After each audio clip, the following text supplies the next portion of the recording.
it's time to bring up the host, Joe Satriano.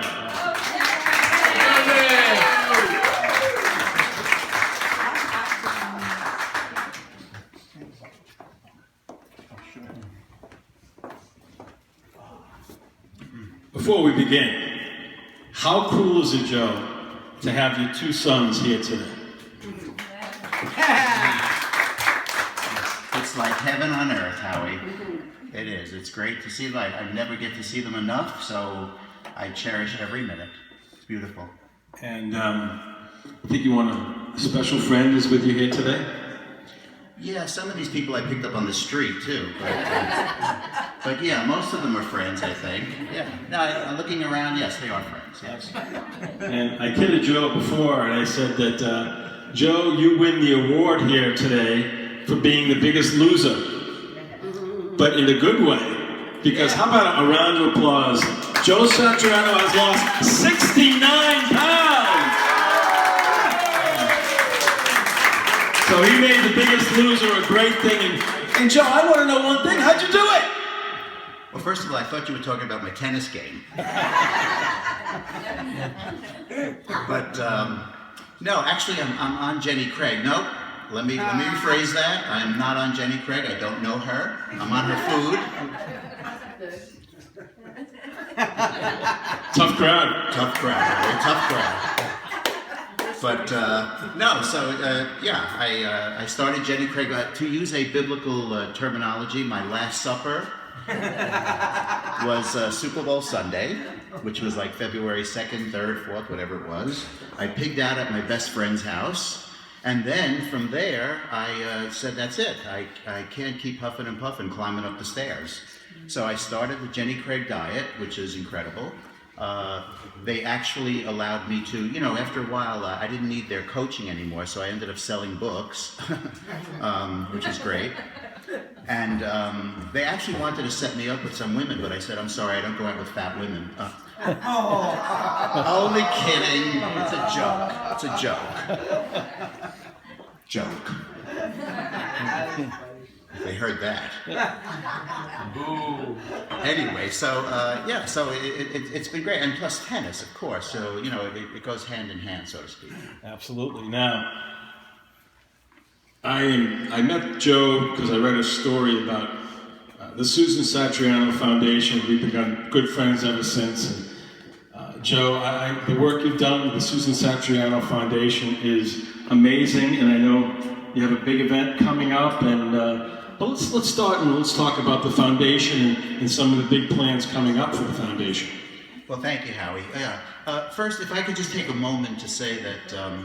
You know, I think the self-worth of somebody is two things. Number one, how we affect people in this world and what we do every day. And we don't know we're affecting them, but we do by just being there. That was the message given in It's a Wonderful Life. If we were never born, think of all the people that would have been not affected by what we do. So I think, number one, giving back, helping people, if you can do it, that would be great. The second thing I think that's very important in life is to have friends. And I look out here today and I see all of these wonderful people who have just taken me in as part of their group. It doesn't get any better than that. So, you know, I give you guys all the applause for the fact that you've accepted me and you've made me part of the family.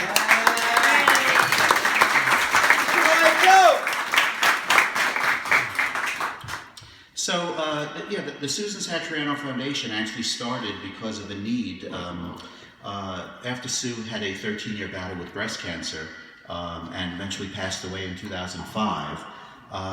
And by the way, we were both high school math teachers. Did you know that, Howie? Yes, I do. And of course, what did two high school math teachers do? They multiplied twice. Thank you very much. He's only heard this for a year and a half, 2 years. Now, you know that they were born on the same day, 5 years apart. You know that? That is really cool. Well, we were math teachers. We did a lot of calculation. But seriously, so after Sue passed away, it took me 6 months to kind of get my head together. If anyone wanted to find me, they could have found me upstairs in my bedroom. I was under my covers in fetal position, crying all day. So I decided that that wasn't helping anybody. So what I did was I finally got the head together and I said I'm going to start a foundation in Sue's name. And it was incredible. I target high school seniors who are going to an accredited college in the fall because it is a scholarship for their higher education. The kicker to be eligible is that they have to have a parent who's either passed away of cancer, presently battling, or in remission. These kids suffer just as much as we do, if not more.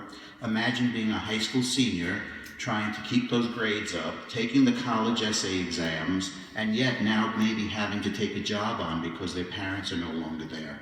Or watching siblings, or whatever it might be, cooking, cleaning. You know, these kids are remarkable and they're amazing because they decided that they're not going to let this beat them. And what they do, inevitably, is they go on to college, they make a dent in this world, and the amazing, amazing thing, Howie, is that about 90% of them go into a give-back profession. They want to help because they've seen how these professionals have helped their parents get through or try to get through their situation. So I started the foundation in 2006. I have given out, and I'm so proud of this because you're looking at the foundation, it's me and me alone. I have given out to over 1,100 kids across the nation, well over three.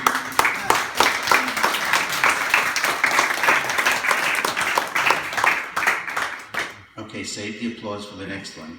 I've given out well over $750,000 in scholarships.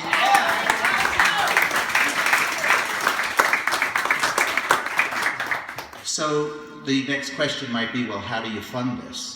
Short of robbing banks, which I don't do, even though my last name does end in a vowel.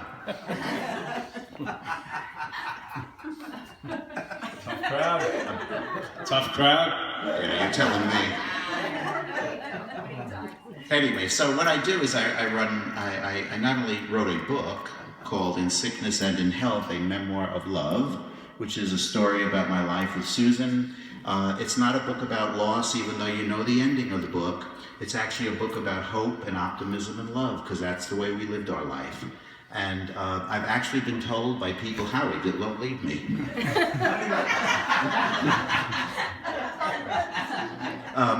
So yeah, I've actually been told by people who have read this book that it's actually helped them to move forward in their life because of the fact that they are inspired to move forward after seeing how Sue and I handled the 13-year battle. So the other nice perk about the book, oh, here you are. I'm back. The other nice perk about the book is that 100% of its proceeds does go to the foundation. And since the book has been out, the foundation's grown by over $19,000. Now, I could tell you this, I can guarantee two things about this book.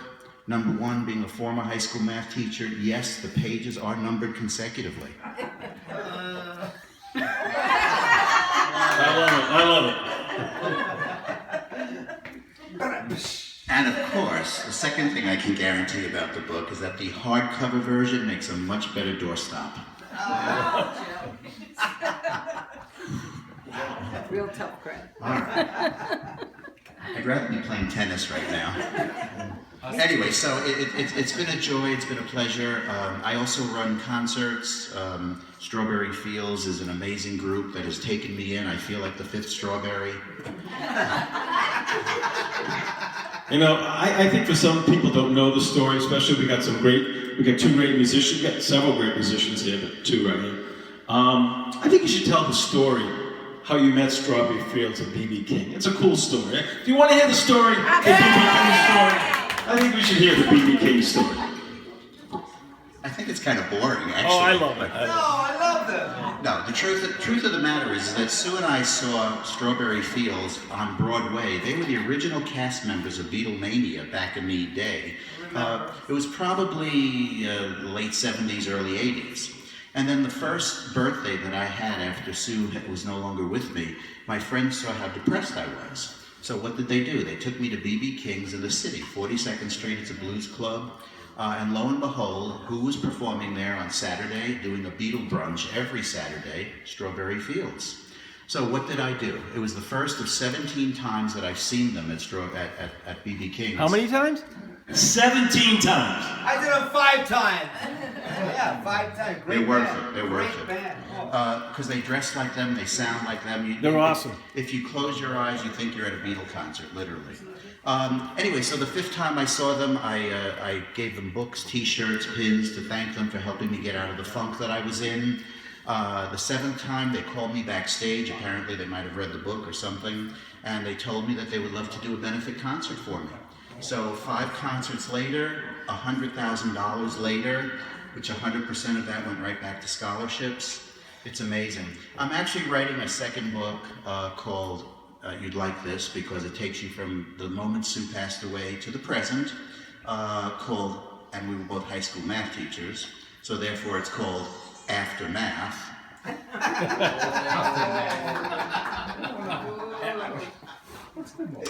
But I did write a chapter. For those of you in my generation, you might remember Murray the K. Sure. Yeah. Oh, yeah. Right? He was the self-proclaimed 5th Beatle. He claims that he met them on the tarmac at John F. Kennedy, took them around town. So I figured I would play on that a little bit because these guys have made me feel like part of the group. Mm-hmm. So I wrote a chapter called Joey the S, the 5th Strawberry. Let me try that again. Joey the S, the 5th Strawberry.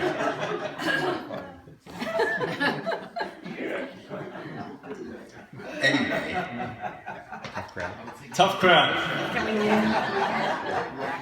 But Joe, I don't think they're used to the Slim Joe. I think they're more used to the Heavy Joe. I don't think they really recognize it. I think that could be the problem here. yeah, that must be a Howie. Actually, I'm proud to say that this year when I wore my Santa suit, it was a pillow year. Yes. Thank you. I think it was Matt that helped strap the pillow around me with duct tape. It was very nice. Thank you, Matt. Anyway, so yeah, and there'll be a wonderful concert coming up on January 30th, which I'll give you more details. But the money is going to go to the foundation. Wonderful singers, performers. Yeah, and that's the next big event, which is coming up in the city. So I will keep you posted on all of that. But yeah, I'm blessed. I am a very lucky man to have wonderful friends and great family. And the foundation has done wonders for people. And the only reason why I can say that is because I've gotten letters from these kids, and they tell me how wonderful it is that someone actually went to meet them and said, "I know what you're going through." And that's all it takes. I do meet every single one of them. So in 11 years, I've met over 1,100 kids, and talked to them and let them know that there's light at the end of a very long tunnel. So it's been a blessing. I thank you all for showing up and listening to all this dribble. And yeah, and just keep in mind that there's plenty of food here. It's not on the Jenny diet. So we have to get rid of it. That means eat. And Howie, thank you so much for allowing me the time. All right, great.